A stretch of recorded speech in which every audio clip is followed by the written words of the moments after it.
Betrayal hides in shadows, but truth finds light. Welcome to Light After Dark. Asterisk, the city never sleeps, but that night, neither did Betrayal. She walked through the door at 11:47 p.m.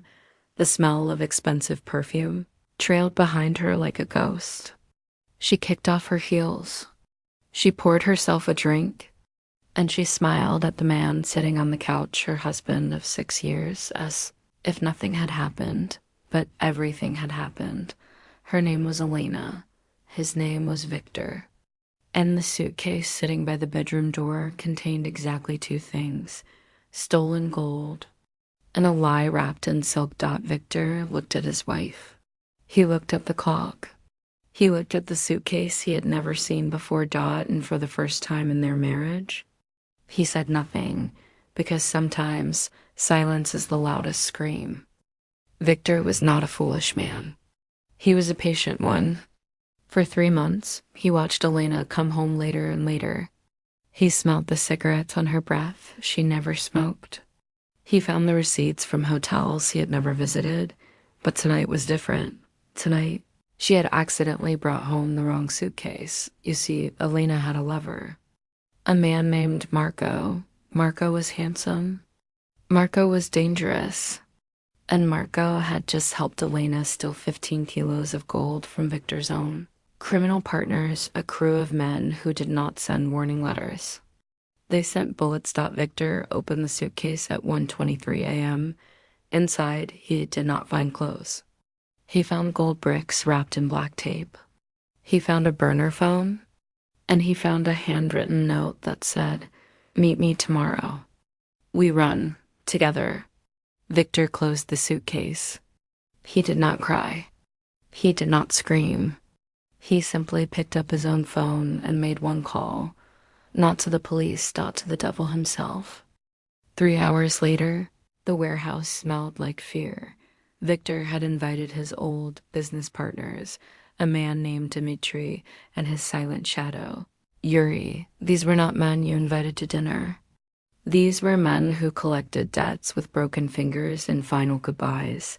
Dmitri looked at the gold. Then he looked at Victor. Then he laughed.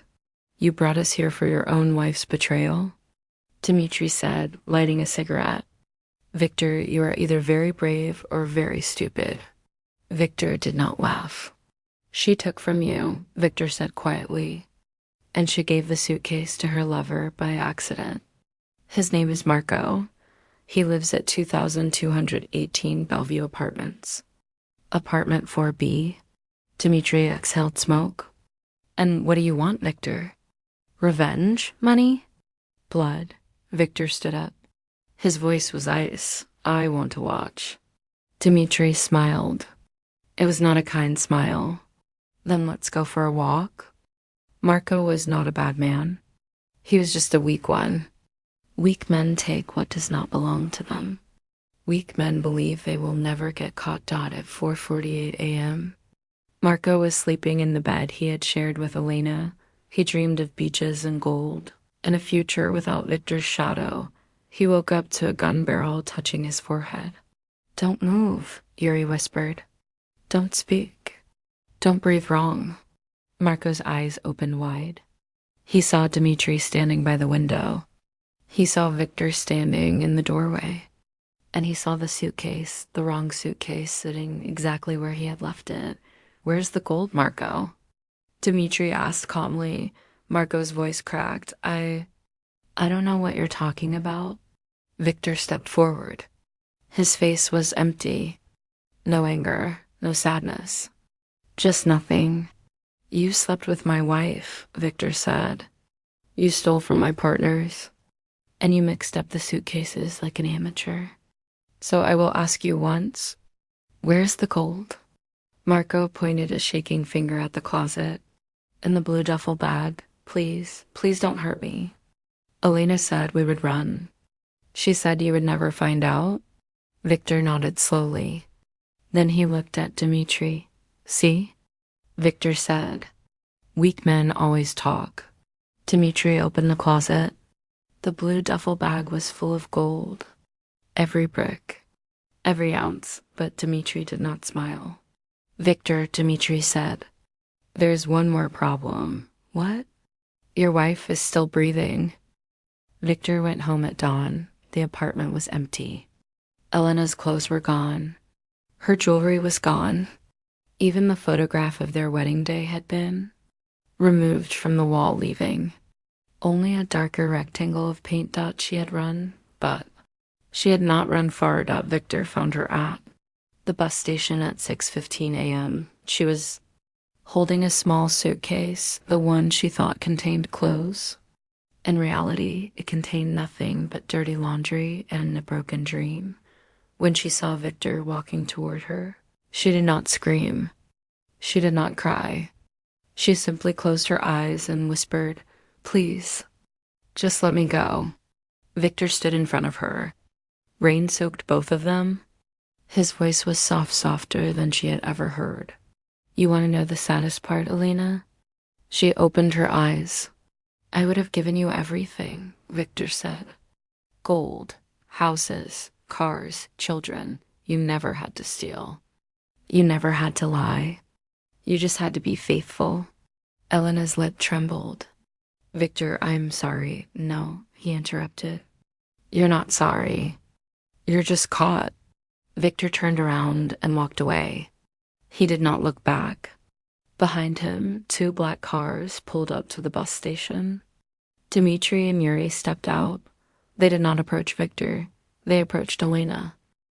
What happened to Elena? That depends on who tells the story.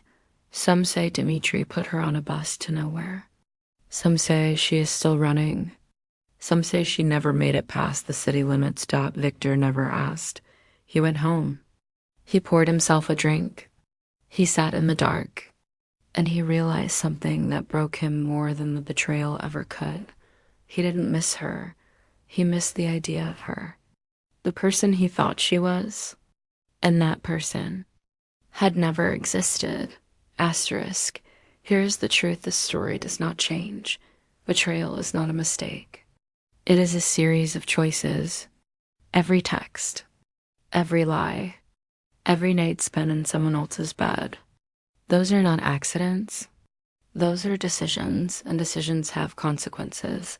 Some consequences come in the form of a gold brick. Some come in the form of a bullet.